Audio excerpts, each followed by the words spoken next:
বিস্তীর্ণ মাঠ জুড়ে আখের চাষ পরিণত হওয়ায় আখ কাটা, পরিষ্কার করা ও বিক্রিতে ব্যস্ত সময় পার করছেন চাষিরা। টাঙ্গাইল সদরের কৃষক নজরুল ইসলাম চলতি মৌসুমে প্রায় ৫ বিঘা জমিতে আখের চাষ করেছেন। জমি প্রস্তুত থেকে পরিণত হওয়া পর্যন্ত ৫ বিঘা জমিতে খরচ প্রায় ২ লাখ টাকা। উৎপাদন ভালো হওয়ায় প্রায় ৫ লাখ টাকা লাভের আশা করছেন তিনি। খরচ করলেও এলাকার মানুষও মেলা গরিবের কাছে তারাও বাঁচে, যারা আবাদ করে তাদেরও ঢুকা পয়সার থেকে টুকা লাভবান হতে পারে, লজ্জা না।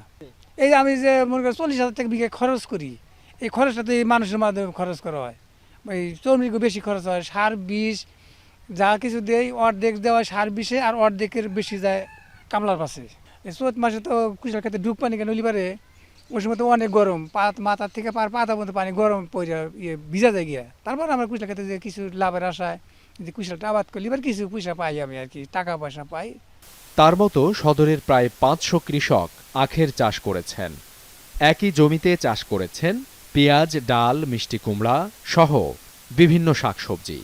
এতে অন্যান্য ফসলের চেয়ে খরচ ও সময় কিছুটা বেশি লাগলেও লাভও হয় কয়েক গুণ। মিশ্রি দানা আর হলো আর একটা আছে রং বিলাসী, আর একটা আছে হলো ঈশ্বরদী ১৬। ৩টা আবাদই করছে, ইনশাল্লাহ বাম্পার ফলনই আছে। আলহামদুলিল্লাহ, কি বিক্রি করবো ওটা এখনো বলতে পারি না। আলুর চাষ করি, কেউ কেউ পেঁয়াজ বনে, কেউ কেউ রসুন বনে, কেউ কেউ শাক বনে। আগে মুসুর গালের আবাদ করছে, মানে ওটা বাদ এখন আলু মালু এটা বেশি। এইভাবে কই রাইসা মনে করেন লাস্টে কুইশালে ফেরা ওই খরচ মরচ দাও আল্লাহ করলে ওটাতে পোষায়। ক্ষেত থেকে প্রতি হাজার আখ আকার ভেদে ১৫ থেকে ৪০ হাজার টাকায় কিনে নিয়ে ২০ থেকে ৪৫ হাজার টাকায় বিক্রি করেন পাইকাররা। স্থানীয় চাহিদা মিটিয়ে চলে যায় রাজধানী সহ গাজীপুর, মানিকগঞ্জ, সিরাজগঞ্জ ও বগুড়া সহ দেশের বিভিন্ন জেলায়। টাঙ্গাইলের কুশল সব দিকে ভালো লাগে, একর কাছে মিষ্টি বেশি, সুস্বাদ, এইভাবে এই কারণে সব জায়গায় টাঙ্গাইলের মাল খায় বেশি। কুশাল কিনি টাঙ্গাইল জেলা, নসিমপুর এবং বড়া বেলতা এবং খারদানা, এই সব এলাকায় আমি কুশাল বেশি কিনি। টাঙ্গাইলের কুশাল খায় খুব ভালো। তারপরে আমরা বানাই মিশ্রি দানা কুশাল, এর নাম মূল্যবান কুশাল, এর না এ কুশালের সাথে আর অন্য কুশালের সাম নাই। আখ চাষের পরিধি বাড়াতে কৃষকদের পরামর্শ দেয়া হচ্ছে বলে জানিয়েছে স্থানীয় কৃষি বিভাগ। আমরা ঈশ্বরদী ১৬ জাতের চাষ কৃষকরা সম্প্রসারণ করছে।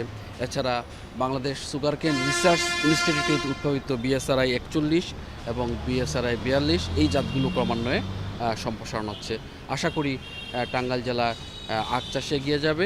কৃষি বিভাগের তথ্য বলছে, চলতি মৌসুমে টাঙ্গাইলে ৪৬৩ হেক্টর জমি থেকে অন্তত ২২,০০০ টন আখ উৎপাদনের আশা করা হচ্ছে।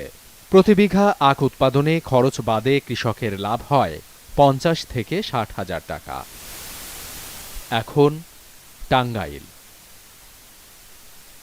সানবিট সব দিবে সামাল। সানবিট ম্যাজিক প্রেস ডিশওয়াশিং এর মাথা ঘোরানো সলিউশন।